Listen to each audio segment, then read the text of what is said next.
بسم اللہ الرحمن الرحیم الحمد للہ رب العالمین والصلاة والسلام على خاتم الانبیاء ومن هو اولا بعیسی ابن مریم محمد وعلى آلہ وصحبہ وامتہ اجمعین اما بعد۔ عزیز طلباء کرام، سابقہ ویڈیوز کے اندر ہم نے حضرت عیسیٰ علیہ السلام کے متعلق جو مرزا قادیانی کا وفات کا عقیدہ اور پھر اپنے آپ کو مسیح ثابت کرنے کا جو اس کا نظریہ اور اس کا عمل تھا، اس کا رد پڑا تھا، اور وہاں میں نے آپ سے آخر میں عرض کیا تھا کہ اگلی ویڈیو میں انشاءاللہ میں اس بات کو ذکر کروں گا کہ مرزا قادیانی کس مسیح کا مثیل ہے۔ تو یہاں میں مختصراً اس عنوان کو ذکر کر کے پھر اپنے اگلے عنوان کی طرف بڑھتا ہوں کہ حضرت عیسیٰ علیہ السلام کے نزول کا عقیدہ ختم نبوت کے منافی نہیں ہے۔ مرزا قادیانی نے احادیث کے اندر تحریف معنوی کی اور یہ کہا کہ کیا حضرت صلی اللہ علیہ وسلم نے حضرت عیسیٰ علیہ السلام کے بارے میں جو روایات میں تذکرہ فرمایا ہے اس سے مراد ان کی ذات نہیں ہے بلکہ ان کا مثیل ہے، اس لیے کہ عیسیٰ علیہ السلام تو فوت ہو چکے ہیں، اب آخری زمانے میں ان کے مثیل نے، ان کے مماثل اور مشابہ نے آنا تھا، اس کی یہ علامات ذکر کی گئی ہیں، اور اپنی ذات کو مسیح موعود قرار دیا کہ میں ہی وہ مسیح ہوں، میں ہی وہ مثیل مسیح ہوں، مختلف دعوے مختلف اوقات میں کرتا رہا۔ اب سوال یہ پیدا ہوتا ہے کہ ایک مسیح تو وہ ہے جن کی علامات، جن کی مبارک اور مقدس زندگی قرآن پاک کے اندر، احادیث کے اندر، مسلمانوں کی کتب کے اندر موجود ہے، اور ایک مسیح وہ ہے جس کا تذکرہ مرزا قادیانی کی کتب میں پایا جاتا ہے۔ اب مرزا قادیانی کی کتب میں جو مسیح مذکور ہے ان کا تذکرہ یا ان کے اوصاف سنیے کہ مرزا قادیانی کیا زبان اختیار کرتا ہے۔ مرزا قادیانی لکھتا ہے کہ مسیح تو صرف ایک معمولی سا نبی تھا، ہاں وہ بھی کروڑہا مقربوں میں سے ایک تھا، مگر اس عام گروہ میں سے ایک تھا اور معمولی تھا، اس سے زیادہ نہ تھا۔ بس اس سے دیکھ لو کہ انجیل میں لکھا ہے کہ وہ یحییٰ نبی کا مرید تھا اور شاگردوں کی طرح استباغ پایا۔ وہ یعنی عیسیٰ علیہ السلام کے بارے میں لکھتا ہے صرف ایک خاص قوم کے لیے آیا، اور افسوس کہ اس کی ذات سے دنیا کو کوئی بھی روحانی فائدہ نہ پہنچ سکا، اور ایک ایسی نبوت کا نمونہ دنیا میں چھوڑ گیا جس کا ضرر اس کے فائدے سے زیادہ ثابت ہوا اور اس کے آنے سے ابتلا اور فتنہ بڑھ گیا۔ یہ اتمام الحجہ روحانی خزائن کے اندر جلد 8 صفحہ نمبر 308 پر موجود ہے۔ ایسے ہی نسیم دعوت جو روحانی خزائن جلد 19 صفحہ 534 اور 35 اس پر لکھتا ہے، ایک دفعہ مجھے ایک دوست نے صلاح دی کہ ذیابیطس کے لیے افیون مفید ہے، بس علاج کی غرض سے مذائقہ نہیں کہ افیون شروع کر دی جائے۔ میں نے جواب دیا کہ آپ نے مہربانی کی کہ ہمدردی فرمائی، لیکن اگر میں ذیابیطس کے لیے افیون کھانے کی عادت کر لوں تو میں ڈرتا ہوں کہ لوگ ٹھٹھا کر کے یہ نہ کہیں کہ پہلا مسیح تو شرابی تھا، نعوذ باللہ، اور دوسرا افیونی۔ کشتی نور روحانی خزائن جلد 19 صفحہ 71 حاشیے پر لکھتا ہے، یورپ کے لوگوں کو جس قدر شراب نے نقصان پہنچایا اس کا سبب تو یہ تھا کہ عیسیٰ علیہ السلام شراب پیا کرتے تھے، شاید کسی بیماری کی وجہ سے یا پرانی عادت کی وجہ سے۔ چند عبارتیں میں نے ذکر کی ہیں جس سے آپ حضرت عیسیٰ علیہ السلام کے بارے میں اس کا نظریہ اور اس کا عقیدہ بھی سمجھ چکے ہیں، لیکن اس کے ساتھ یہ بات ضرور ذکر کر دوں کہ حضرت عیسیٰ علیہ السلام جو اللہ کے برگزیدہ پیغمبر ہیں، جن کے مقدس تذکرے سے ہماری کتب بھری پڑی ہیں، یہ وہ تو نہیں ہے، یہ تو مرزا قادیانی کے بنائے ہوئے عیسیٰ ہیں۔ تو اگر مرزا قادیانی کے بنائے ہوئے عیسیٰ اور مسیح کا وہ مثیل بنتا ہے تو بھلے بھلے ہمیں اس سے کوئی فرق نہیں پڑتا، اس لیے کہ جو نقشہ اس نے مسیح کا کھینچا ہے وہ اس کی ذات کے اندر پایا جاتا ہے، لیکن جو مقدس تذکرے، جو مقدس بیان، جو مقدس اور بابرکت زندگی سیدنا عیسیٰ علیہ السلام کی ہماری کتب میں موجود ہے اور اللہ تعالیٰ کے قرآن میں موجود ہے، احادیث میں موجود ہے، ان کو اگر دیکھا جائے تو مرزا قادیانی ان کے پاؤں کی خاک کے برابر کیا، ان کی پاؤں کی خاک کی برابر مماثلت بھی نہیں رکھتا، مشابہت بھی نہیں رکھتا۔ تو اس لیے مرزا قادیانی کا مثیل مسیح کا دعویٰ سیدنا عیسیٰ علیہ السلام کے ساتھ تو نہیں جڑ سکتا، البتہ جس مسیح کا اس نے تذکرہ کیا ہے اس کے مطابق مرزا قادیانی بلکہ اس سے بھی آگے ہے، اس سے بھی اگلا درجہ اس کو حاصل ہے، وہ اس کے ساتھ مماثلت اختیار کر سکتا ہے۔ یہ چند مختصر متفرق منتشر باتیں آپ سے ذکر کر دی ہیں۔ تفصیلات کے لیے آپ حضرت مولانا ادریس کاندھلوی رحمہ اللہ کی کتاب القول المحکم جو کہ احتساب قادیانی جلد 2 کے اندر موجود ہے، 2 مضمون یعنی مفصل ان کے اس میں موجود ہیں، آپ اس کا مطالعہ کر سکتے ہیں۔ ختم نبوت کامل کا آخری حصہ غمیمہ وغیرہ وہ آپ اس میں مطالعہ کر سکتے ہیں، اور ایسی مطالعہ قادیانیت کے اندر بھی آپ کو تفصیلی مواد اس موضوع کا مل جائے گا۔ ان کتابوں کا مطالعہ آپ کے مطالعاتی نصاب میں ضرور ہونا چاہیے، انشاءاللہ اس سے آپ کو خوب فائدہ ہوگا۔ میں نے مختصراً یہ عرض کر دیا ہے، کچھ اور باتیں بھی تھیں اس عقیدے کے متعلق، ان کو یہاں طوالت کے ڈر سے خوف سے چھوڑ دیا ہے، آپ ان کتب کے اندر خود اس کو مطالعہ کر لیں۔ آگے چلتے ہیں اگلے عنوان کی طرف۔ حضرت عیسیٰ علیہ السلام کا نزول عقیدہ ختم نبوت کے منافی نہیں۔ مرزائیت کی تمام تر بنیاد دجل و فریب پر ہے، چنانچہ وہ اس جگہ مسلمانوں کو دھوکہ دینے کے لیے ایک اعتراض پیش کرتے ہیں کہ حضرت مسیح علیہ السلام دوبارہ تشریف آوری کے بعد منصب نبوت پر فائز ہوں گے یا نہیں۔ اگر وہ بحیثیت نبی آئیں گے تو ختم نبوت پر زد پڑتی ہے، اگر نبی نہیں ہوں گے تو ایک نبی کا نبوت سے معزول ہونا لازم آتا ہے، اور یہ بھی اسلامی عقائد کے خلاف ہے۔ تو سنیے جواب۔ ابو القاسم بن عمر الزمخشری رحمہ اللہ نے اپنی تفسیر الکشاف میں لکھا ہے، وَقَوْلُهُ آخِرَ الْأَنْبِيَاءِ أَيْ لَا يُنَبَّأُ أَحَدٌ بَعْدَهُ وَأَمَّا عِيسَى مِمَّن نُبِّئَ قَبْلَهُ۔ ترجمہ یہ ہے کہ آپ صلی اللہ علیہ وسلم کے خاتم الانبیاء ہونے کا معنی یہ ہے کہ آپ صلی اللہ علیہ وسلم کے بعد کسی شخص کو نبی نہیں بنایا جائے گا۔ عیسیٰ علیہ السلام تو حضرت صلی اللہ علیہ وسلم سے پہلے نبی بنائے جا چکے ہیں، پس عیسیٰ علیہ السلام کی تشریف آوری رحمت عالم صلی اللہ علیہ وسلم کی ختم نبوت کے منافی نہیں۔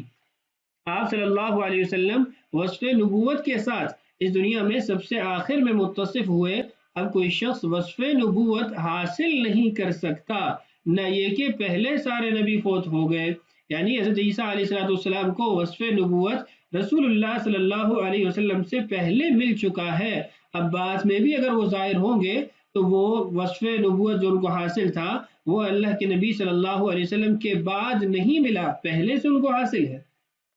جواب نمبر 2 دیکھیے، پہلے حوالہ گزر چکا کہ مرزا قادیانی اپنے آپ کو اپنے والدین کے لیے خاتم الاولاد کہتا ہے، حالانکہ اس کا بڑا بھائی مرزا غلام قادر زندہ تھا۔ مرزا غلام قادر کے زندہ ہونے کے باوجود اگر مرزا کے خاتم الاولاد ہونے میں کوئی فرق نہیں آیا تو عیسیٰ علیہ السلام کے زندہ ہونے سے رحمت عالم صلی اللہ علیہ وسلم کی ختم نبوت میں کوئی فرق نہیں آتا۔ یعنی خاتم ہونے کے لیے، آخری ہونے کے لیے یہ ضروری تو نہیں پہلے والے سارے فوت ہو جائے، ختم ہو جائے۔ تیسرا جواب، ابن عساکر میں حدیث ہے کہ آدم علیہ السلام نے جبریل علیہ السلام سے پوچھا کہ محمد صلی اللہ علیہ وسلم کون ہے؟ انہوں نے فرمایا آخر ولدک من الانبیاء، کنز العمار صفحہ نمبر 455 جلد 11 حدیث نمبر 139 بحوالہ ابن عساکر۔ ترجمہ، انبیاء کرام علیہم الصلوات و تسلیمات میں سے آپ صلی اللہ علیہ وسلم کے آخر الاولاد ہیں، یعنی آدم علیہ السلام کے آخری بیٹے ہیں انبیاء میں سے۔ اس حدیث نے تو بالکل صاف کر دیا کہ خاتم النبیین کی مراد یہی ہے کہ آپ صلی اللہ علیہ وسلم انبیاء میں سے آخر الاولاد ہیں، اور یہ معنی کسی نبی کے باقی رہنے کا معارض نہیں، لہٰذا آپ صلی اللہ علیہ وسلم کا آخر الانبیاء و خاتم الانبیاء ہونا نزول عیسیٰ علیہ السلام کے کسی طرح مخالف نہیں ہو سکتا۔ جواب نمبر 4 دیکھیے، مرزا قادیانی اپنی کتاب تریاق القلوب صفحہ نمبر 156 خزائن جلد 15 صفحہ نمبر 479 پر لکھتا ہے، ضرور ہوا کہ وہ شخص جس پر بکمال و تمام دورہ حقیقت آدمیہ ختم ہو وہ خاتم الاولاد ہو، یعنی اس کی موت کے بعد کوئی کامل انسان کسی عورت کے پیٹ سے نہ نکلے۔ جب خاتم الاولاد کے معنی مرزا قادیانی کے نزدیک یہ ہیں کہ عورت کے پیٹ سے کوئی کامل انسان اس کے بعد پیدا نہ ہو، تو خاتم النبیین کے بھی یہ معنی کیوں نہ ہوں گے کہ آپ صلی اللہ علیہ وسلم کے بعد کوئی نبی عورت کے پیٹ سے پیدا نہ ہوگا۔ اب اس کلام سے 3 فائدہ حاصل ہوئے۔ پہلا فائدہ یہ کہ ختم نبوت اور نزول مسیح علیہ السلام میں تعارض نہیں، خاتم النبیین چاہتا ہے کہ عورت کے پیٹ سے اس کے بعد کوئی نبی پیدا نہ ہو، یعنی خاتم النبیین کلمہ اس بات کا تقاضا کرتا ہے، اس بات پہ دلالت کرتا ہے کہ عورت کے پیٹ سے اس کے بعد کوئی نبی پیدا نہ ہو، اور مسیح علیہ السلام آپ صلی اللہ علیہ وسلم سے پہلے پیدا ہو چکے ہیں۔ اس عبارت سے دوسرا کیا فائدہ حاصل ہوا؟ یہ بھی صاف معلوم ہوا کہ اگر مرزا قادیانی ماں کے پیٹ سے پیدا ہوئے ہیں تو ان کی نبوت خاتم النبیین کے خلاف ہے۔ تیسرا، یہ بھی متعین ہو گیا کہ جس مسیح کے نزول کی خبر احادیث میں دی گئی ہے وہ اس وقت ماں کے پیٹ سے پیدا نہ ہوں گے، ورنہ خاتم النبیین کے خلاف ہوگا، اور اس بنا پر مرزا قادیانی مسیح موعود بھی نہیں ہو سکتے۔ مقرر واضح ہو کہ آپ صلی اللہ علیہ وسلم کے بعد کسی نبی کے نہ آنے کا یہ مطلب ہے کہ کسی کو آپ صلی اللہ علیہ وسلم کے بعد منصب نبوت پر فائز نہیں کیا جائے گا۔ حضرت عیسیٰ علیہ السلام تو آپ صلی اللہ علیہ وسلم کی آمد سے صدیوں پہلے منصب نبوت پر فائز ہو چکے ہیں، اور یہ مضمون اس حدیث سے بھی ہمیں حاصل ہوتا ہے جو 36 سے زائد سند کے ساتھ مروی ہے کہ اللہ کے رسول صلی اللہ علیہ وسلم نے ارشاد فرمایا لا نبی بعدی، کہ لا نبی بعدی کے اندر جو خبر ہے وہ محذوف ہے، اور محذوف خبر کیا نکلے گی؟ لا نبی مولود بعدی، میرے بعد کوئی نبی پیدا نہیں ہوگا، اور حضرت عیسیٰ علیہ السلام پیدا نہیں ہوں گے بلکہ آسمانوں سے نازل ہوں گے۔ ایسے ہی حضرت عیسیٰ علیہ السلام کا دوبارہ آسمانوں سے اترنا وہ عدد انبیاء میں کوئی فرق پیدا نہیں کرتا، یعنی جو عدد انبیاء کا رسول اللہ صلی اللہ علیہ وسلم کی ذات تک موجود ہے وہ اپنی حالت پر ہی باقی رہے گا، عدد میں کوئی فرق نہیں آئے گا۔ ایسا نہیں کہ عیسیٰ علیہ السلام جب آسمانوں سے اتریں گے تو انبیاء کی تعداد میں اضافہ ہو جائے گا، ایسا تو بالکل نہیں ہے۔ تو اس لیے حضرت عیسیٰ علیہ السلام کے نزول کا عقیدہ وہ ختم نبوت کے عقیدے کے منافی نہیں ہے۔ یہ تو کچھ وہ جوابات تھے۔ اس کے بعد آخری جو ہمارا جواب ہے کتاب کے اندر وہ عقلی جواب ہے، اس کو دیکھیے۔ مذکورہ بالا اعتراض کا ایک عقلی جواب بھی سن لیجئے۔ ایک شخص کسی ملک کا فرما روا ہے، بادشاہ ہے، وہ کسی دوسرے ملک کے سرکاری دورے پر چاہتا ہے۔ اب ظاہر ہے کہ وہ اپنی صدارت، بادشاہی یا وزارت عظمیٰ کے منصب سے معزول نہیں ہوا، لیکن دوسرے ملک میں جا کر اس کا حکم نہیں چلے گا، وہاں پر حکم اسی ملک کے صدر یا وزیر اعظم کا چلے گا۔ اسی طرح حضرت عیسیٰ مسیح ابن مریم علیہما الصلوات و تسلیمات جب تشریف لائیں گے تو وہ منصب نبوت سے معزول نہیں ہوں گے، لیکن جیسا کہ قرآن پاک میں فرما دیا گیا وَرَسُولًا إِلَىٰ بَنِي اسرائیل، ان کی رسالت بنی اسرائیل کے لیے تھی۔ اب امت محمدیہ میں ان کی نبوت کا قانون نافذ نہیں ہوگا، امت محمدیہ پر قانون سید الانبیاء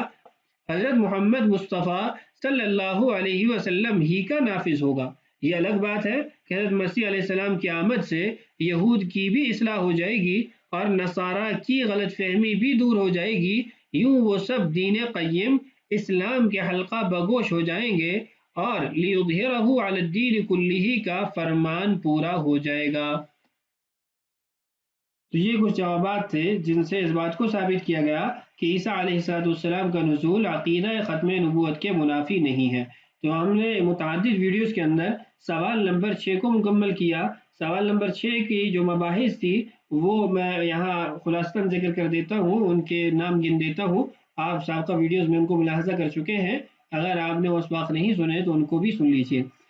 سوال نمبر 6 کے اندر ہم نے حضرت عیسیٰ علیہ السلام کے نزول کے عقیدے کو قرآن کی 2 آیتوں سے پڑھا اور سمجھا، اور پھر اس کے بعد جو اجماع امت ہے جس کے تحت اجماع انبیاء کو بھی ذکر کیا گیا ہے، اور 14 صدیوں کے اندر علماء کی ایک فہرست آپ کے سامنے رکھی گئی، بڑی مختصر سی فہرست تھی، لیکن ہر صدی کے 10 12 8 7 علماء کے نام اسکرین پر آپ کے سامنے موجود تھے جنہوں نے حضرت عیسیٰ علیہ السلام کے نزول کے عقیدے کو اپنی کتب میں صراحتاً ذکر کیا ہے۔